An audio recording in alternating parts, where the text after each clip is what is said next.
All right, hello बच्चों। सो hi everyone, I hope आप लोगों की पढ़ाई अच्छी चल रही होगी।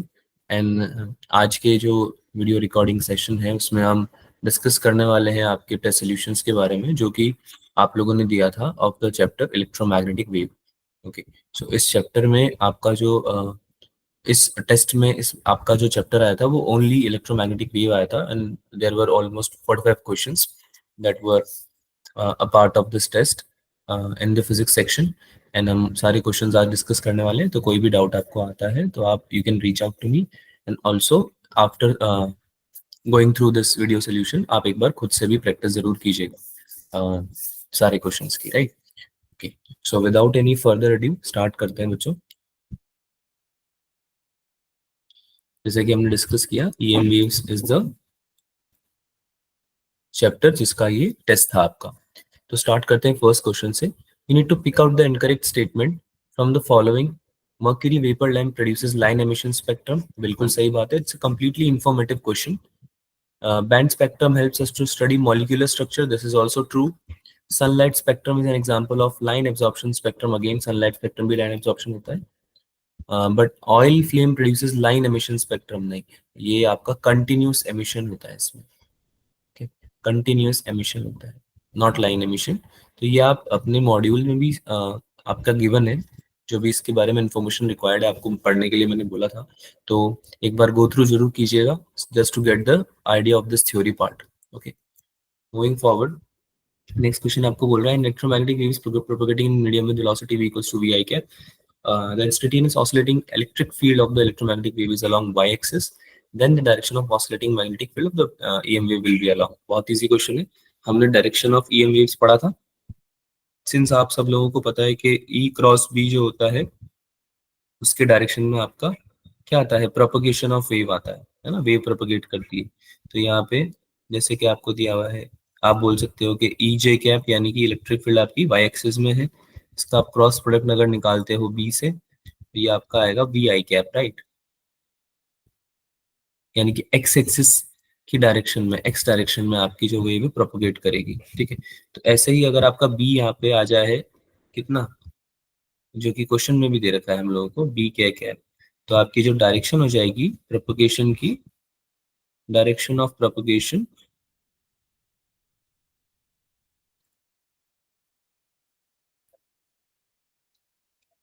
ये क्या हो जाएगी, along the Z axis.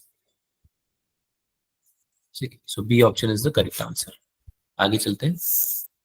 Now in order to establish instantaneous displacement current of 1 milli ampere, ठीक है, in the space between the plates of 2 microfarad, आपको क्या बताना है, the potential difference need to apply spot. यानी कि आपका पोटेंशियल डिफरेंस कितना होगा जो आप अप्लाई कर रहे हो, right. So you need to find the potential difference, let's find out.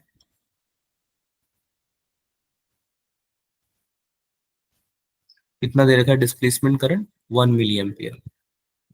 Okay, and the space between the plates आपको दे रखी है, ठीक है। पहले तो उसको कन्वर्ट कर लो 10⁻³ एम्पियर्स में।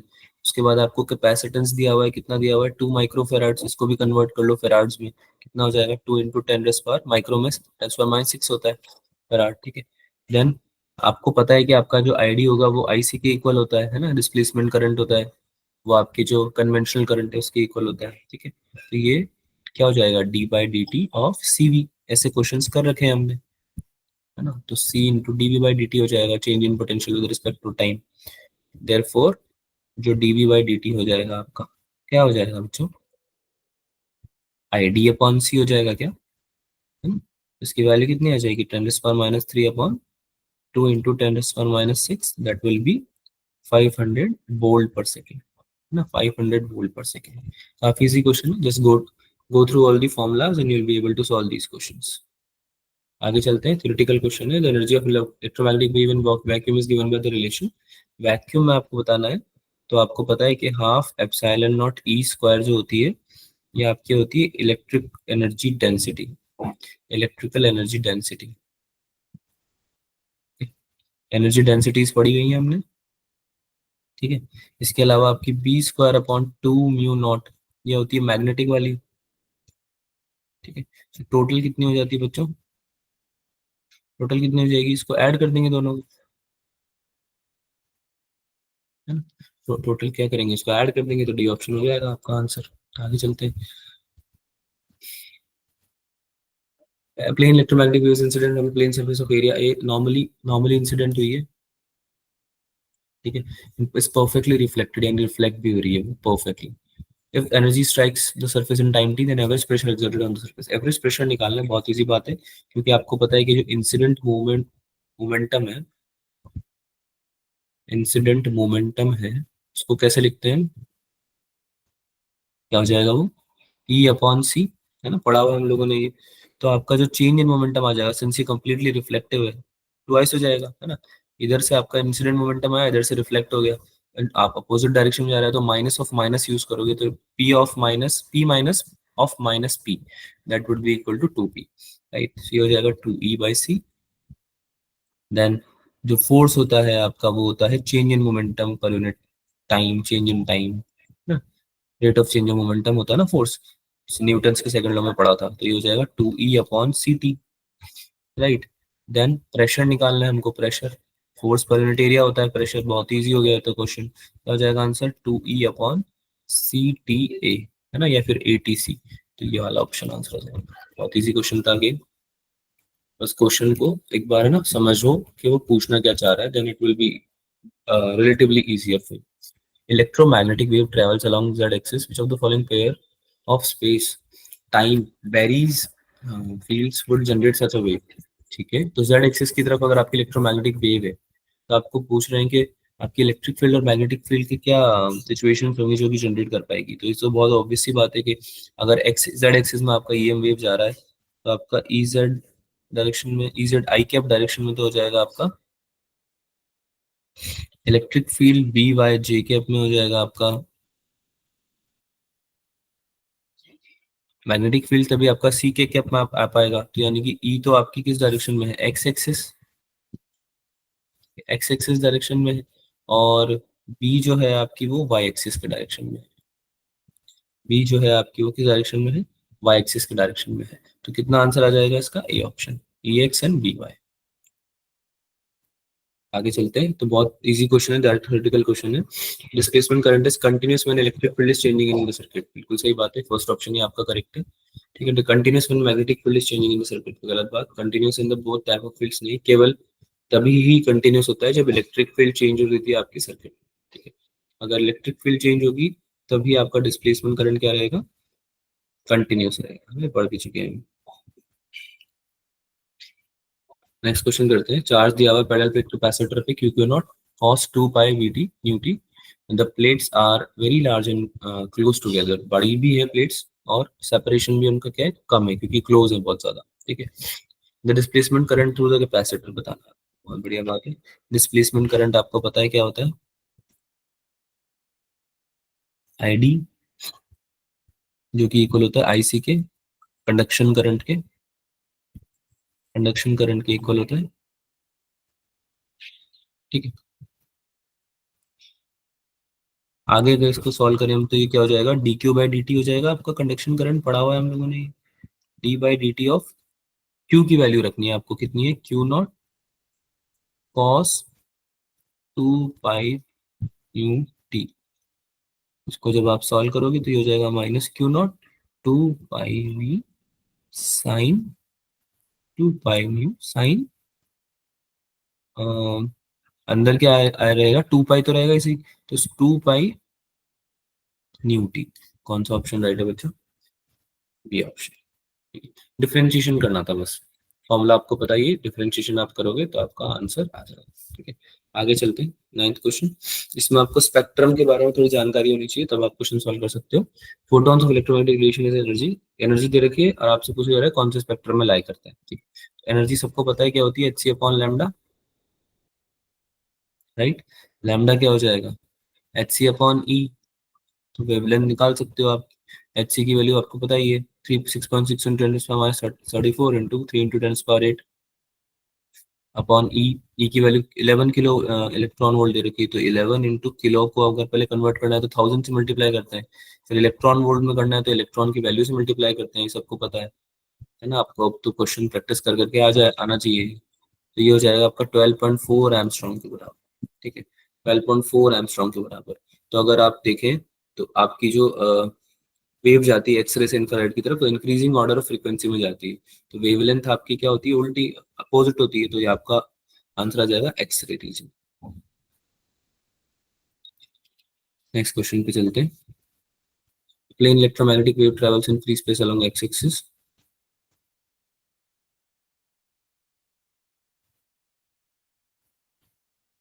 The electric field along y-axis is 9.3 voltmeter. The magnetic induction आपको बताना है, ये बहुत इजी है। वेलोसिटी ऑफ लाइट का फॉर्मूला सबको पता है, क्या होता है?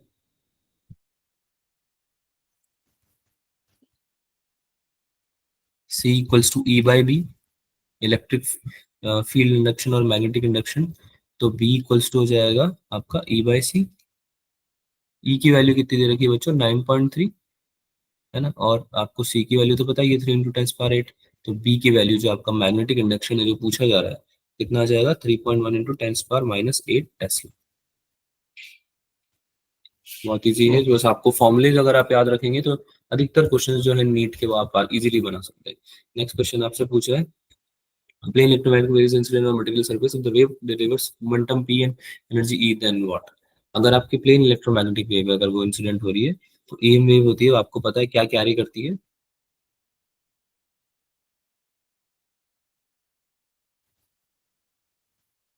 मोमेंटम कैरी करती है, एंड इसकी वजह से अगर मोमेंटम कैरी करेगी तो it can exert pressure also, ठीक है। तो ना तो P आपका जीरो होगा और ना ही आपका E जीरो होगा, ठीक है, क्योंकि एनर्जी भी ट्रांसफर होगी ना, एनर्जी भी ट्रांसफर होगी,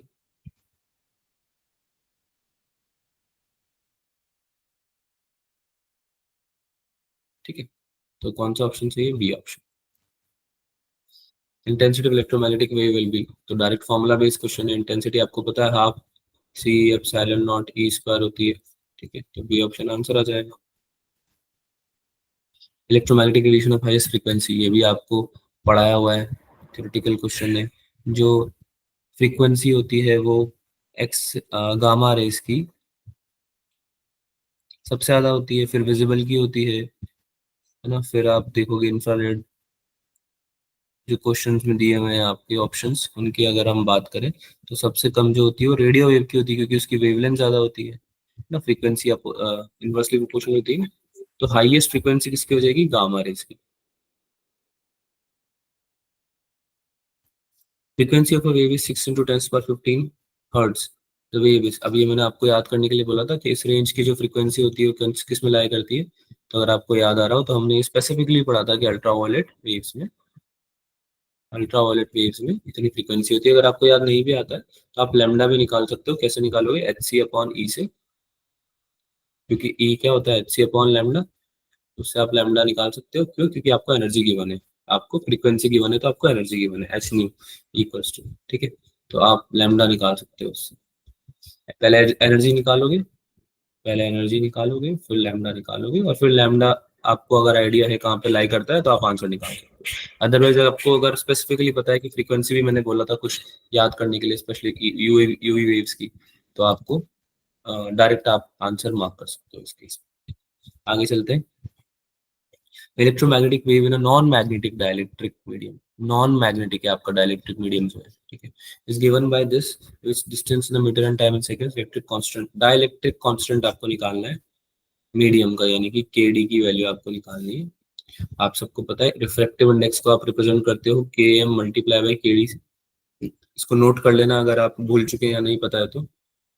के एम होता है मैग्नेटिक कांस्टेंट, ठीक है, और ये होता है आपका डाइलेक्ट्रिक कांस्टेंट जो आपको निकालना है इस क्वेश्चन में, ठीक है। और म्यू क्या होता है? Refractive index.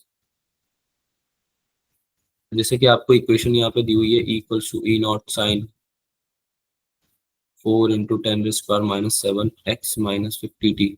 तो ये आप रिजेंबल किससे करते हो? एक जो जनरल इक्वेशन है हम वो नोट कर लेंगे, equals to E naught sine K X minus omega T, सबको पता है इक्वेशन ऑफ वेव, ठीक है, पार्ट इलेक्ट्रिक फील्ड की। तो इसमें अगर हम कंपेयर करें तो हमें के की वैल्यू मिल जाएगी, हमें ओमेगा की वैल्यू मिल जाएगी, है ना, 4 × 10⁻⁷ के हो जाएगा, के हो जाएगा, और ओमेगा कितना हो जाएगा, 50, 50 हो जाएगा, है ना, पर सेकंड। तो अब तो आपको क्या रखना है, बस म्यू की वैल्यू निकालनी है। म्यू जो होता है डाइलेक्ट्रिक मीडियम का, रिफ्रैक्टिव इंडेक्स जो होता है डाइलेक्ट्रिक मीडियम का, वो क्या होता है बच्चों, C/V होता है। क्या उसमें V क्या है, वेव वेलोसिटी, है ना। और वेव वेलोसिटी निकालने का तरीका क्या है, वेव वेलोसिटी निकालने का तरीका क्या है, ओमेगा/के। बहुत इजी हो जाएगा, क्योंकि ओमेगा भी पता है आपको 50 है, और के कितना है, 4 × 10⁻⁷ है। उसका वैल्यू निकल जाएगा 1.25 × 10⁸ मीटर पर सेकेंड। अब तो इस वैल्यू को, वेव वेलोसिटी को यहाँ रखना है आपको, 3 × 10⁸/1.25 × 10⁸ कितना आंसर आ जाएगा, 2.4। ये आया आपका रिफ्रैक्टिव इंडेक्स। लेकिन रिफ्रैक्टिव इंडेक्स का स्क्वायर, 2.4 का स्क्वायर इक्वल है के एम और के डी के। लेकिन के एम तो आपको कितना है, 1 है। रीजन क्या है, क्योंकि ये नॉन मैग्नेटिक डाइलेक्ट्रिक मीडियम है, नॉन मैग्नेटिक, मैग्नेटिक ही नहीं है डाइलेक्ट्रिक मीडियम जो है आपका, ठीक है। तो के डी की वैल्यू बचेगी, केवल के डी मल्टीप्लाई बाय 1 के डी हो जाएगा। तो आपको जो डाइलेक्ट्रिक मीडियम है अप्रोक्सीमेटली 2.4 के होल स्क्वायर के बराबर आएगा, जो कि होगा 5.8। So that is your answer. बार खुद से ही प्रैक्टिस करना, you will be able to understand it better. Refractive index की बात करते हैं। रिफ्रैक्टिव इंडेक्स आपको दे रखी है, एंड परमिटिविटी दे रखी है रिस्पेक्टिवली। रिलेटिव परमिटिविटी आपसे पूछा जा रहा है। रिलेटिव परमिटिविटी सबको निकालना आता है। म्यू आर कितना हो जाता है, म्यू/म्यू नॉट, है ना, रिलेटिव परमिटिविटी। तो रिलेटिव परमिटिविटी आप निकाल लो। कैसे निकालोगे, आपको रिफ्रैक्टिव इंडेक्स दे रखी है, रिफ्रैक्टिव इंडेक्स की वैल्यू है 1.5। परमिबिलिटी दे रखी है आपको, आपको रिलेटिव, ये परमिबिलिटी का फॉर्मूला पता है, रिलेटिव परमिबिलिटी का फॉर्मूला पता है। अब आपको रिलेटिव परमिटिविटी निकालनी है, तो आपको परमिबिलिटी की वैल्यू दे रखी है, कितनी दे रखी है, 5 × 10⁻⁷, है ना। ऑल्सो आपको पता है कि रिफ्रैक्टिव इंडेक्स जो होता है वो किसके इक्वल होता है, mu R into E R के, है ना। रिलेटिव परमिबिलिटी और रिलेटिव परमिटिविटी का मल्टीप्लीकेशन का अंडर रूट, ठीक है। तो इस फॉर्मूले को आप यूज कर सकते हो बहुत इजीली। क्या हो जाएगा, E R equals to n² mu naught mu, ठीक। इससे आपका जो ई आर है, जो आपको निकालना है रिलेटिव परमिटिविटी, कितना हो जाएगा, 1.5 का होल स्क्वायर इंटू 4 π × 10⁻⁷, ठीक है, डिवाइडेड बाय 5 × 10⁻⁷, ठीक है। क्योंकि म्यू नॉट की वैल्यू सबको पता है कितनी होती है, 5 × 10⁻⁷, ठीक है। चलो सॉल्व करते हैं इसको। इसको सॉल्व करेंगे तो ये आपका ई आर आ जाएगा अप्रोक्सीमेटली 6 के equal. So that's your answer. Next question. Sun delivers this of electromagnetic flux of the surface. The total power that is incident on the roof of dimension. Area दे रखा है, और आपको watt per metre square में intensity दे रखी है। तो आपका पावर इंसिडेंट कितना हो जाएगा भाई, ये तो हमने अभी अभी रिसेंटली मॉडर्न फिजिक्स में पढ़ा था कि पावर होता है ए आई, या आई ए के बराबर इंटेंसिटी मल्टीप्लाई बाय एरिया। तो इंटेंसिटी तो दे रखी है 10⁻³ मल्टीप्लाई बाय एरिया दे रखा है आपको 6×3 = 180 मीटर स्क्वायर, ठीक है। तो पावर आपकी इतनी थी, power incident on the roof कितनी हो जाएगी जो आपको पूछ रहा है, total power, that will B 1.8 × 10⁵ यानी कि ए ऑप्शन, ठीक है। इंटेंसिटी दे रखी थी, एरिया दे रखा था, मल्टीप्लाई करना direct. For an electromagnetic dielectric constant दे रखा है, स्पीड ऑफ इलेक्ट्रोमैग्नेटिक वेव दे रखी है, ठीक है। ए की वैल्यू पूछी जा रही है, यानी कि स्पीड ऑफ इलेक्ट्रोमैग्नेटिक वेव निकाल लोगे तो ए की वैल्यू निकल जाएगी। काफी इजी है, क्योंकि आपको पता है कि वेलोसिटी जो होती है ई एम वेव के लिए, वो होती है 1/√म्यू नॉट इंटू एप्सिलॉन नॉट के बराबर, है ना ये।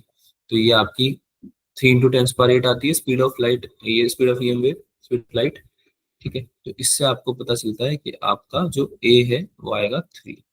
सो डायरेक्टली भी आप इसको निकाल सकते हो। अदरवाइज आप क्या कर सकते हो, म्यू नॉट की वैल्यू रख सकते हो, एप्सिलॉन नॉट की वैल्यू रख सकते हो, जो कि आपको पता ही है, फिर उससे भी निकाल सकते हो। बट वो जरूरत नहीं है, क्योंकि आप समझते हो कि सी की वैल्यू कितनी आनी चाहिए। 19 क्वेश्चन करते हैं। 19 क्वेश्चन में आपका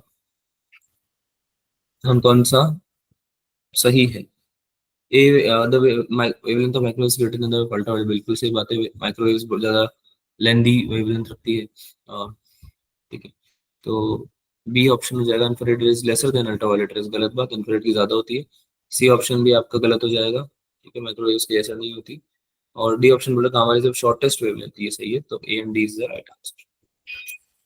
Which of the following radiation have maximum penetration power? penetration power ये हमने पढ़ा हुआ था, सबसे ज्यादा होती है गामा रेज की, इसको यूज भी किया जाता है इसलिए penetration power, इस पर्पज से यूज भी किया जाता है इसको। आगे चलते, मोनोपोल्स एग्जिस्टेड, मोनोपोल्स के ऊपर क्वेश्चन। ठीक है, सो गॉस लॉ में हमने पढ़ा था,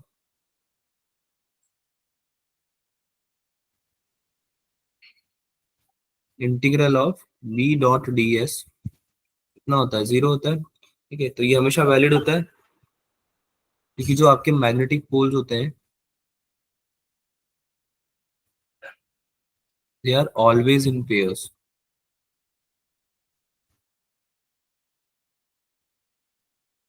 of equal and opposite strength. ठीक है, तो जो नेट पोल स्ट्रेंथ है आपकी वो तो कितनी हो जानी चाहिए इस केस में, फिर जीरो। नेट पोल स्ट्रेंथ कितनी हो जानी चाहिए आपकी, जीरो। तो ऑप्शन देखो कौन सा आंसर आना चाहिए, ऑप्शन बी ऑप्शन। ठीक है, क्योंकि पूछ रहा है मोनोपोल के लिए। नेक्स्ट क्वेश्चन करते हैं, पैरेलल प्लेट कैपेसिटर दे रखा है, सेपरेशन दे रखा है उसका, ठीक है, connected to electric circuit having source of voltage of 400 volt. ठीक है, ये बढ़िया बात है। तो आपको आगे पूछ रहा है ये कि आपको बताना है what is the value of displacement current for 10⁻⁶ second if the plate area 60 centimetre square. तो सब चीजें दे रखी है, टाइम भी दे रखा है, बस डिस्प्लेसमेंट करंट की वैल्यू पूछी जा रही है। तो सबको पता है कि डिस्प्लेसमेंट करंट क्या होता है भाई, epsilon naught D phi E by D T, change in electric flux. ठीक है, कितना हो जाएगा ये, epsilon naught E A upon time. ठीक है, हम सॉल्व भी कर चुके हैं पहले भी। एप्सिलॉन नॉट ई की जगह हो जाएगा वी बाई डी, ठीक है, multiply by A upon T तो है ही सही। सब चीजों की आपको वैल्यू पता है, तो आपको बस पुट करनी है। एप्सिलॉन नॉट की वैल्यू पता है 8.85 इंटू 10⁻12 इंटू 400 आ जाएगा आपका। ठीक है, वोल्टेज मल्टीप्लाई बाय ए आ जाएगा 60 इंटू 10⁻4। अब डिवाइड करना है आपको डी से, सेपरेशन 2 mm दे रखा है, तो 2 इंटू 10⁻3 मल्टीप्लाई बाय आपका टाइम कितना दे रखा है 10⁻6 सेकेंड। आप जब इसको सॉल्व करेंगे तो आएगा 1.062 into 10⁻2। That is your answer. Next question, next question में आपको क्या निकालना है, rate of change in potential. What must be the rate of change of potential of the charging source to ensure this. ठीक है, पैरेलल प्लेट कैपेसिटर का case दे रखा है, और उसमें रेक्टेंगुलर मेटल प्लेट आपने मैंने यूज करी हुई है, सेपरेटेड है 2 मीटर के डिस्टेंस से। कैपेसिटर जो है चार्ज करा आपने, और चार्जिंग करंट है जो कि कांस्टेंट वैल्यू रखता है 100 एम्पियर। ठीक है, तो rate of change of potential निकालते हैं। तो सिंस हमें पता है कि आई क्यू हो जाता है D Q by D T, current जो है, तो ये हो जाएगा आपका डी इंटू क्यू। क्यू की जगह सी भी रख सकते हो आप कैपेसिटर के केस में, C D V by D T. अभी क्वेश्चन भी सॉल्व किया था हमने इसके ऊपर। सी की वैल्यू क्या होती है, epsilon not a by D, है ना, और डीवी बाई डी टी तो है ही सही। ठीक है, या फिर आप बोल सकते हो कि डीवी बाई डी टी जो है, डीवी बाई डी टी जो है वो क्या हो जाएगा, आई डी, सिंस आपका डिस्प्लेसमेंट करंट के टर्म्स में आप लिख रहे हो उसको, ये जाएगा आई अपॉन एप्सिलॉन नॉट ए, और ये डी। तो ये डिस्प्लेसमेंट करंट कंडक्शन करंट दोनों ही है, तो यहाँ पे हम प्रेफर करते हैं कि हम आई लिखें, केवल करंट के बारे में बात करें। तो ये हो जाएगा आपका जो कन्वेंशनल करंट है वो हो जाएगा D Q by D T, और डीवी बाई डी टी हो जाएगा I D upon epsilon naught. ठीक है, तो सब अब तो वैल्यू रखनी है बस, क्योंकि ये तो निकालना था हमें चेंज इन पोटेंशियल, वैल्यू रखनी है तो बस। ठीक है, आई की वैल्यू कितनी हो जाएगी, आई की वैल्यू आपको दे रखी है 100 मिली एम्पियर, 100 मिली एम्पियर दे रखी है, तो हो जाएगी 0.1 इंटू सेपरेशन कितना है 2 इंटू 10⁻3, और नीचे एप्सिलॉन नॉट की वैल्यू 8.85 इंटू 10⁻12। ठीक है, मल्टीप्लाई बाय 30 एरिया लिखेंगे 30 × 15 × 10⁻⁴, क्योंकि आपको इसमें दे रखा है ये सेंटीमीटर में। So what will be the value 5 × 10⁸ इसको सॉल्व जरूर करना, वोल्ट पर सेकेंड, ये ऑप्शन।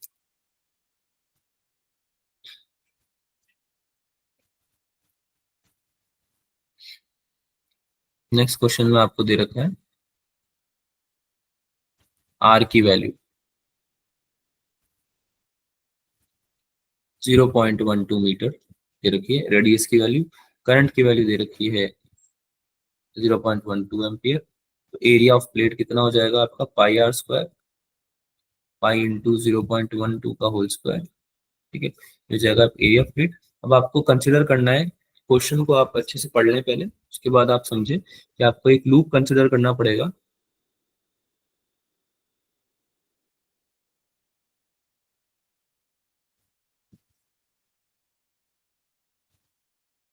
इसका रेडियस अलग होगा, कुछ रेडियस आर, लेट्स से, ठीक है, between the circular plates, between the two circular plates, ठीक है। और कैसे होंगे ये, कोएक्सियली होंगे, एक्सिस कॉमन होगा इनका, ठीक है। अगर आप बात करोगे एरिया ऑफ द लूप की, जो लूप की हमने बात करी है, तो लेट्स से कि आ रहा है आपका A dash and this will be πr², एक स्मॉल आर के टर्म में। जो सिमेट्री आपकी बताती है वो क्या बताती है कि मैग्नेटिक फील्ड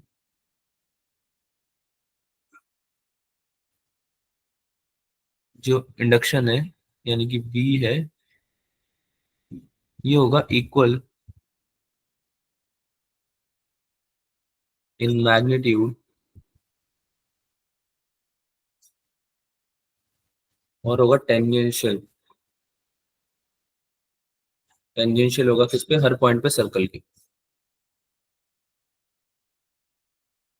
टेंजेंशियल होगा हर पॉइंट पे सर्कल की,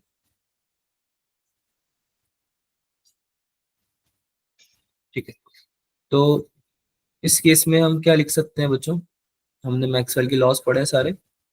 बी डॉट डी एल आपका किसके बराबर हो जाएगा, mu naught into I D के बराबर हो जाएगा, कि डिस्प्लेसमेंट करंट आ जाएगा इसमें, राइट।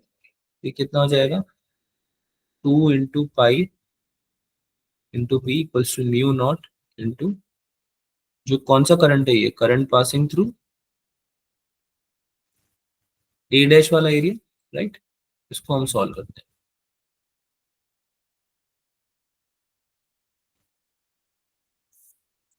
हाँ, कितना हो जाएगा ये,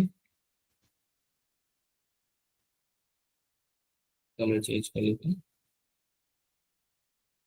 ये हो जाएगा आपका mu naught into I D pi r² upon pi R capital square, ठीक है। और since R less than R है तो ये होगा, ठीक है। तो आपका आर पता है 6.5 × 10⁻² निकल के आ रहा है, ठीक है। तो आपका बी जो होगा, जो आपको निकालना है, वो कितना हो जाएगा, सबकी वैल्यू रख देंगे, 4 × 10⁻⁷ multiply by 0.15 multiply by 6.5 × 10⁻² divided by 2 पाई, नीचे क्या है 2 पाई इंटू बी, तो 2 पाई इंटू, ऊपर से हम इसको क्रॉस मल्टीप्लाई कर लेंगे, 12 × 10⁻² का होल स्क्वायर, ठीक है, r² हम ले रहे हैं। इसकी वैल्यू कितनी आ जाएगी बच्चों, इसकी वैल्यू आएगी 1.35 into 10⁻⁻7 Tesla. That is your answer. Be careful with the calculation, because calculation हमें डेफिनेटली परेशान करती है ऐसे क्वेश्चन से।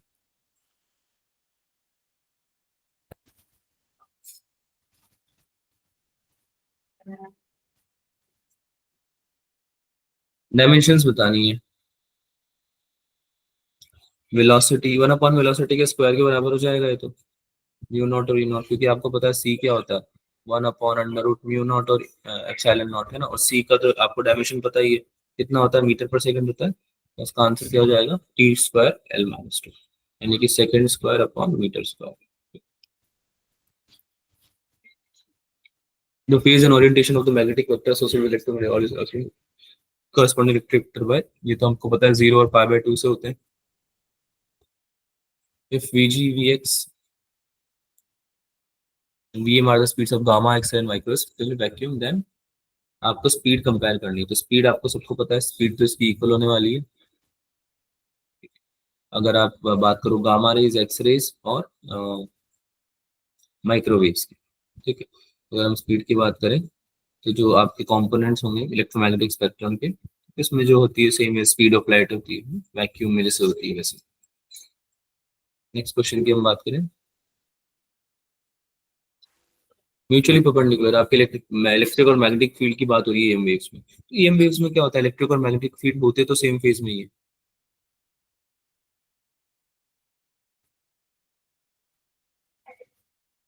है ना, बट म्यूचुअली परपेंडिकुलर होते हैं. ये तो हमें पता है, होते तो सेम फेज में ही है बट म्यूचुअली परपेंडिकुलर होते हैं. ठीक है, तो एक mutually perpendicular the same direction but different space बनाए. ठीक है, तो 28 का आंसर क्या हो जाएगा बच्चों, 28 का आंसर हो जाएगा ए ऑप्शन. हम mutually perpendicular directions and are in phase, phase में रहेंगे लेकिन म्यूचुअली परपेंडिकुलर रहेंगे. ठीक है. The sound waves after being converted into electrical waves are not transmitted as such because क्यों नहीं कर ट्रांसमिट होती साउंड वेव्स, क्योंकि वो heavily absorbed होती है atmosphere. they are heavily absorbed with the atmosphere. ठीक है, this is the one of the reason क्यों नहीं हो पाती है. तो इसकी वजह से क्या हो जाएगा, ट्रांसपोर्ट ही नहीं हो पाएंगे. अगर हेवीली एब्जॉर्ब हो रही है, ट्रांसपोर्टेशन इनका डिफिकल्ट हो जाता है.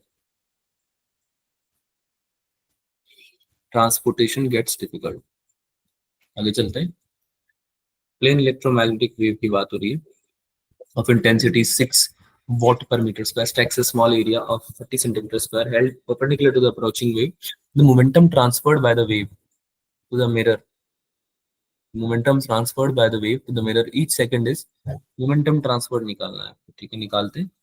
मोमेंटम ट्रांसफर आपको पता हो गया अभी तक तो, कि अगर आपका रिफ्लेक्शन हो रहा है तो आपका मिरर की बात हो रही है, तो मोमेंटम कितना हो जाएगा, 2u/c, that will B 2 times.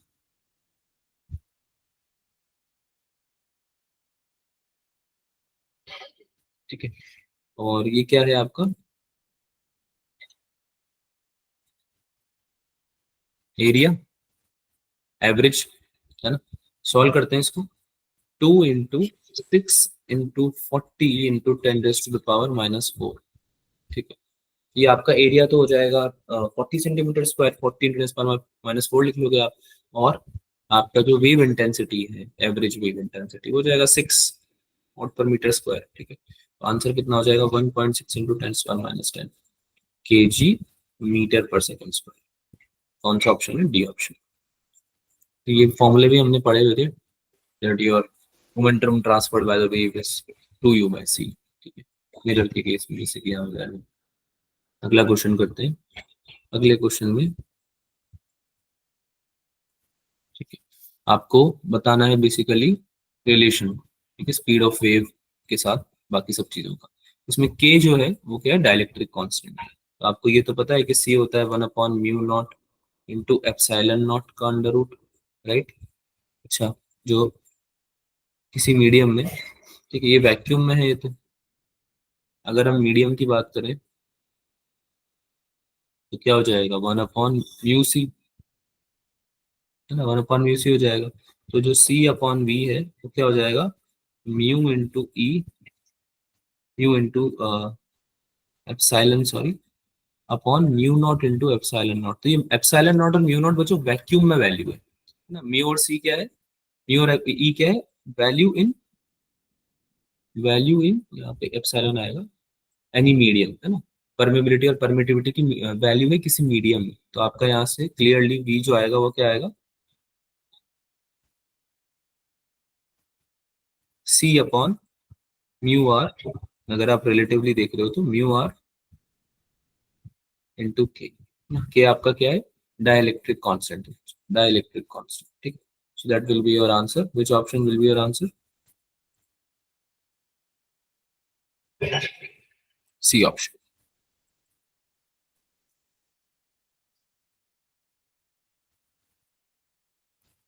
Okay, maybe it's got rubbed out. एक बार फिर डिस्कस कर लेते हैं। रब आउट हो गया आई गेस, कोई बात नहीं। हमने आपको बताया कि जो सी होता है वो होता है 1/μ0 इंटू एप्सिलॉन नॉट, और जो मीडियम ये आपका वैक्यूम में है, और अगर आप किसी मीडियम की बात करते हो तो ये हो जाता है आपका V/1/μ into T, mu into epsilon. ठीक।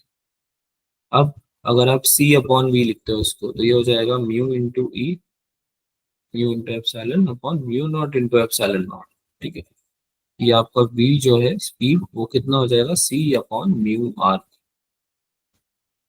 C/√μr की रिलेटिव परमेबिलिटी है म्यू आर। आई होप ये समझ में आता होगा। आगे चलते हैं।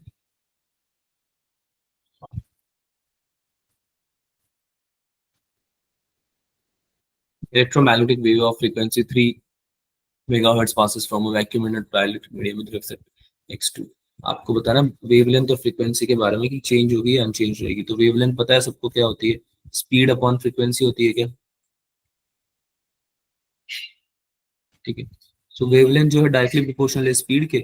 तो अगर स्पीड रिड्यूस हो जाती है हाफ में,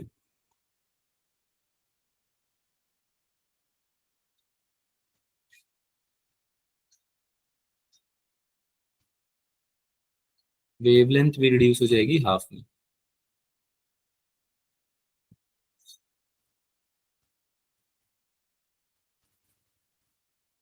ठीक है। तो यहाँ से आपको आइडिया लग गया होगा इसका आंसर क्या आने वाला है। Wavelength is half then frequency remains unchanged, क्योंकि फ्रीक्वेंसी डिपेंड नहीं करेगी, wavelength will definitely depend on the speed, है ना। तो सिंस आप डाइलेक्ट्रिक मीडियम को यूज कर रहे हो रिफ्लेक्टर x2 के, तो अगर वो हाफ होता है स्पीड तो फिर आपका वेवलेंथ भी हाफ हो जाएगा। आगे चलते हैं। What will be the answer of this one. Average energy density बतानी है आपको, average energy density joule per metre cube में बतानी है आपको। सॉल्व करते हैं इसको। क्या होती है बच्चों एवरेज एनर्जी डेंसिटी?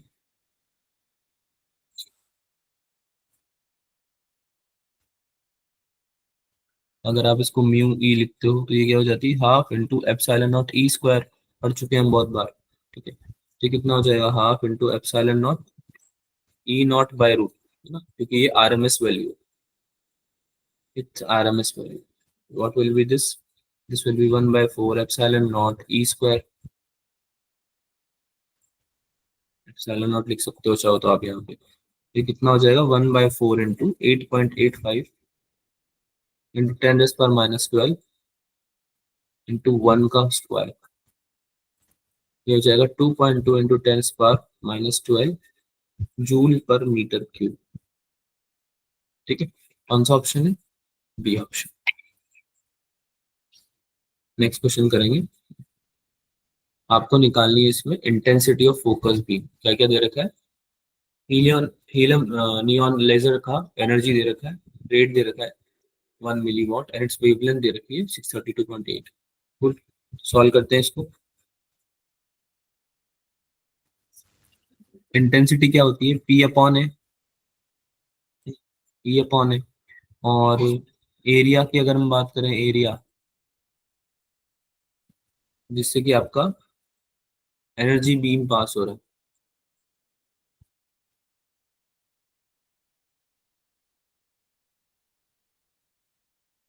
तो ये है 6.328 इंटू 10⁻⁻7।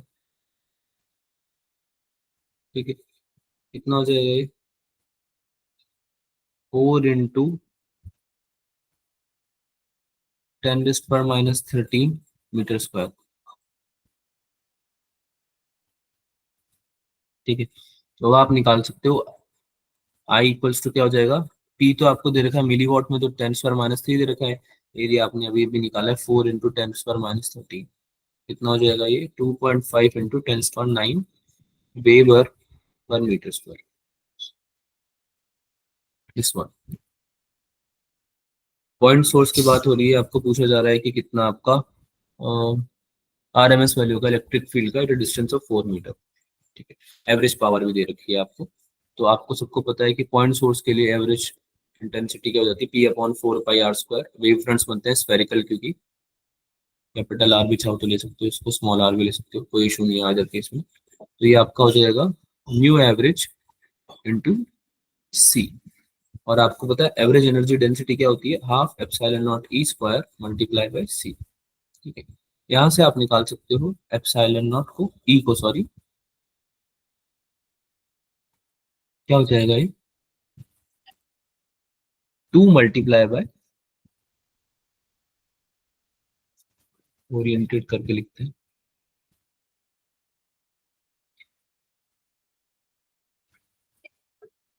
क्या हो जाएगा ये 2 एप्सिलॉन नॉट हो जाएगा पी अपॉन में हो जाएगा आपका 2 पाई आर स्क्वायर एप्सिलॉन नॉट, और सी से मल्टीप्लाई हो जाएगा। सबकी जगह वैल्यूज पुट करेंगे हम, तो ये आपका आ जाएगा 54.77 वोल्ट पर मीटर। सबकी वैल्यूज पुट करनी है। पी की वैल्यू कितनी है 800 दे रखी है, पाई की वैल्यू पता है, आर की वैल्यू पता है सबको, एप्सिलॉन नॉट पता है 8.85 × 10⁻12, और सी की वैल्यू पता है 3 × 10⁻8। ठीक है, सबकी वैल्यू पुट करोगे तो ये आंसर आ जाएगा। लेकिन आपको निकालना क्या है, ई आर एम एस, जो कि होता है E naught by root two. ये आपका निकला है ई नॉट, है ना।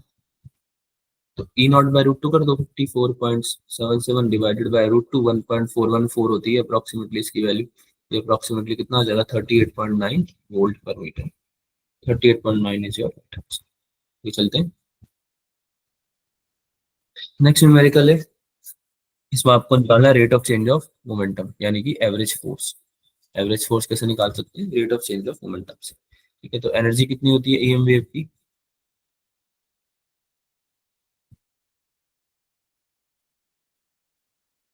पावर इनटू टाइम के बराबर।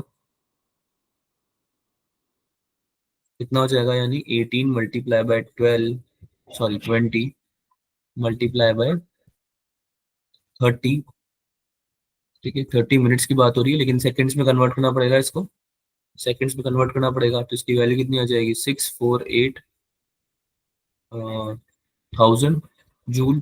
That is your energy of EMB. ठीक है, अब आपको निकालना है मोमेंटम। तो जो आपका चेंज ऑफ मोमेंटम है वो क्या हो जाएगा, P for non reflecting, reflecting के लिए 2p हो जाता है। अभी अब करके आए हम सिमिलर क्वेश्चन, है ना। तो क्या हो जाएगा ये delta P, energy of EM wave,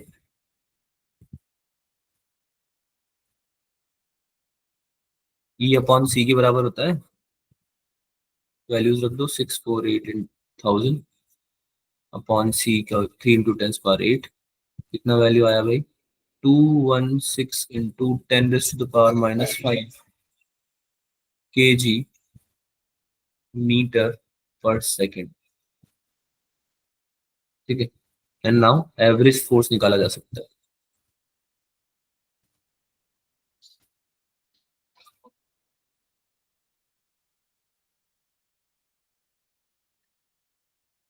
क्या हो जाएगा average force, delta P by delta T, 1.2 into 10⁻⁻6 Newton. Delta P की जगह इसकी वैल्यू रख देना, डेल्टा टी की जगह आप रख ही दोगे। आपका जो आया है 30 × 60। ठीक है, so this is your answer 10⁻⁻6 B option. Next numerical करते हैं। इसमें आपको निकालना है इक्वेशन निकालनी है। कौन सी इक्वेशन है जो इलेक्ट्रिक फील्ड को function of x and T के केस में बताएगी, रिप्रेजेंट करेगी। इलेक्ट्रिक फील्ड आपको वाई डायरेक्शन में दे रखी है, उसकी मैक्सिमम मैग्नीट्यूड दे रखा है 33 वोल्ट पर मीटर। और एक ईएम वेव से जिसके बारे में बात हो रही है, वो कर रही प्रोपोगेट एक्स डायरेक्शन में विद वेवलेंथ ऑफ 6 mm। सबको पता है कि इसकी जनरल इक्वेशन होती है, वो होती है E naught sine omega t minus k x. ठीक है, ये हमने डिस्कस भी करी थी इनिशियल क्वेश्चन में। अब आपकी ई नॉट जो है वो आ जाएगा 33 पर एम, मैग्नीट्यूड इतना दे रखा है।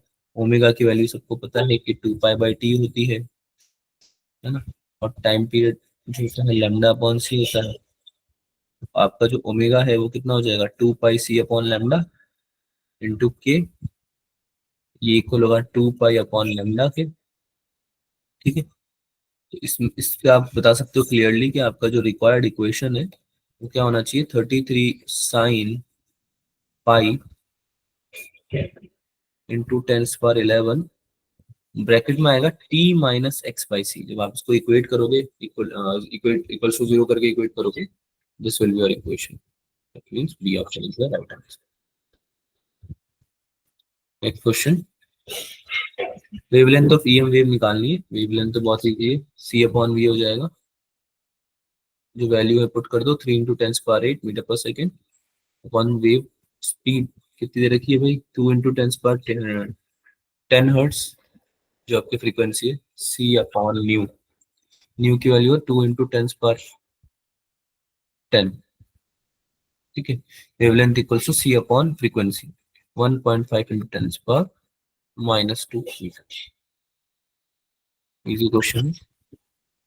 एक और numerical, total average energy density बतानी है। टोटल एवरेज एनर्जी डेंसिटी तो इलेक्ट्रिक फील्ड की वजह से कितनी होती है, ε0 E²। ठीक है, और जो ई होता है आपका बेसिकली E0/√2 होता है, ये आपको पता होना चाहिए। तो इससे आपकी वैल्यू आ जाएगी 1/2 E ε0 E/√2 का होल स्क्वायर। तो ये आपका आंसर आ जाएगा 1/4 ε0 E²। ठीक है, इसको जब आप सॉल्व करोगे वैल्यूज पुट करके तो आएगा 2.21 इंटू 10⁻⁻12 जूल पर मीटर क्यूब। ये आएगा आपका एवरेज इलेक्ट्रिक फील्ड की वजह से डेंसिटी। अब आपको मैग्नेटिक फील्ड की वजह से भी निकालना है।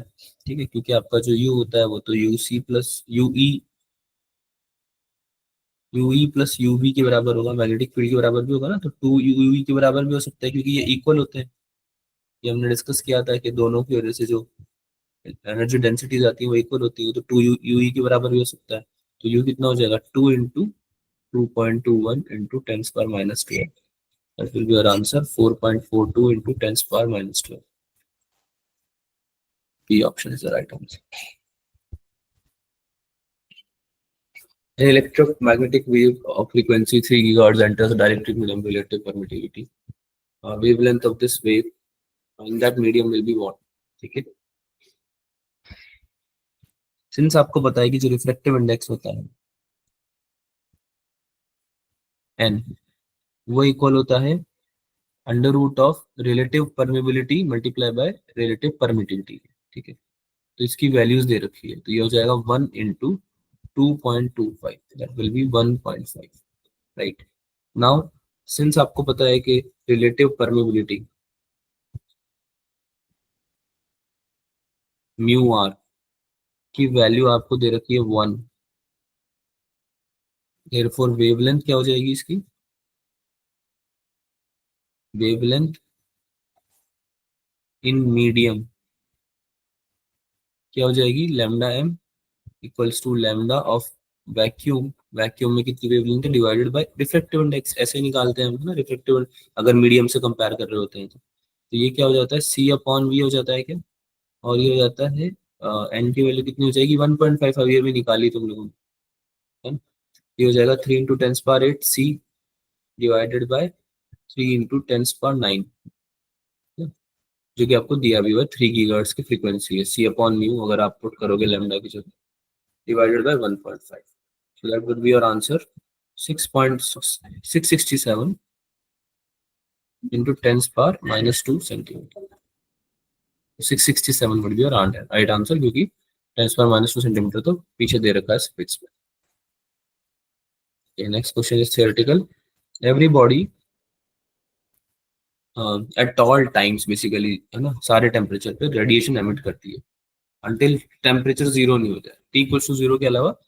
ठीक है, तो जो भी रेडिएशन एमिट करती है बेसिकली वो सब इंफ्रारेड रीजन्स में आती है।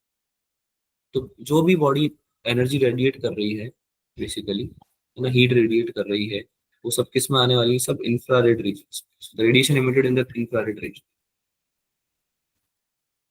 ठीक है, आगे चलते हैं। इसमें आपको निकालना है amplitude of electric field associated with electromagnetic radiation distance of 5 metre from the lamp will be. इसमें आपको निकालना है electric amplitude of electric field, निकालते हैं।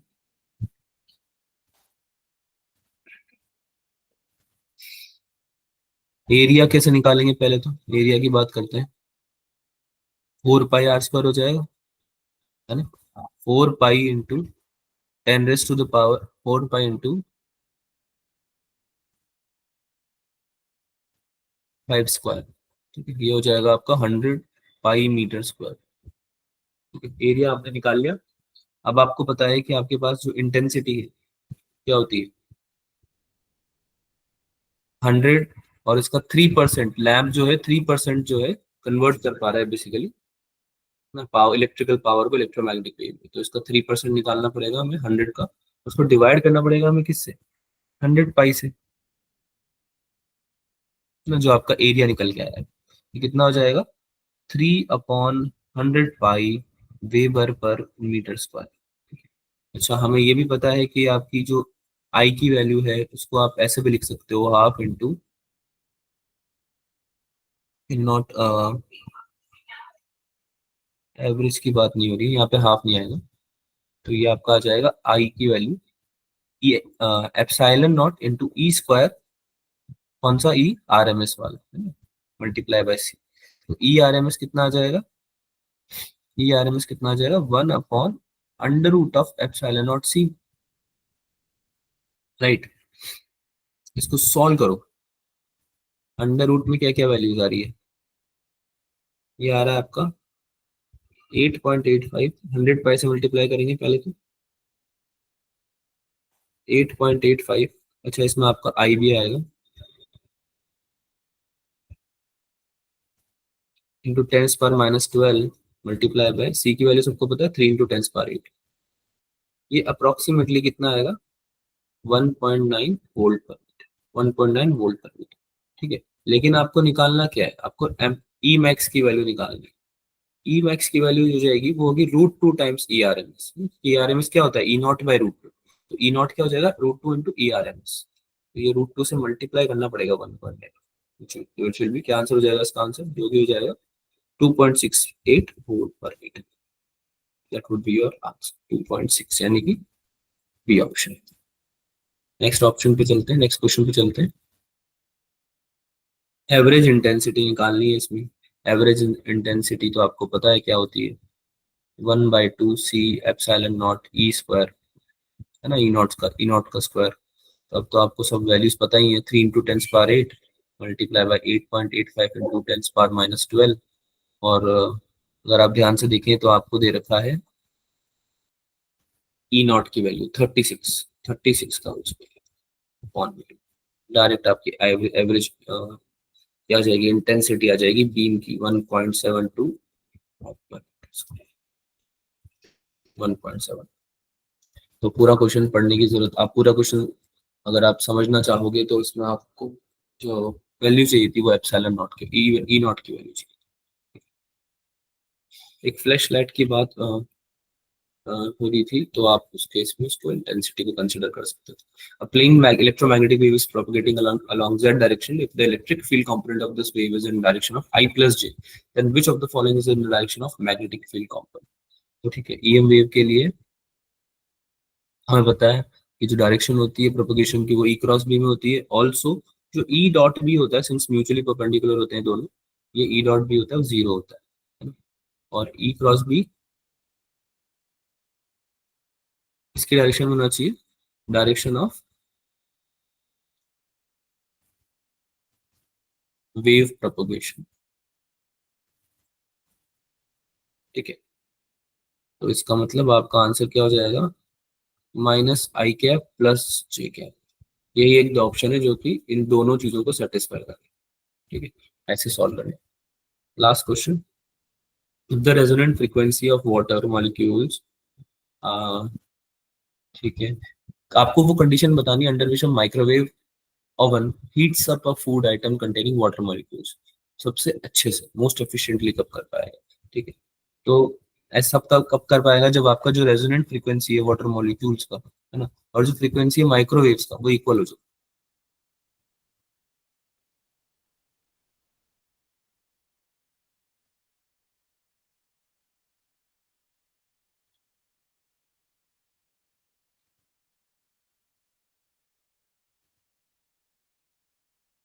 जब ऐसा होगा ना कि दोनों फ्रीक्वेंसी इक्वल हो जाए, तो आपका जो माइक्रोवेव है वो मोस्ट एफिशिएंटली वाटर मॉलिक्यूल को क्या कर पाएगा, हीट अप कर पाएगा। ठीक है, तो कहाँ लिखा है? D option, that is your right answer. So that's all for today. Thank you everyone. Keep practicing and do practice this question खुद से भी एक बार after watching this. So all the best. Bye bye.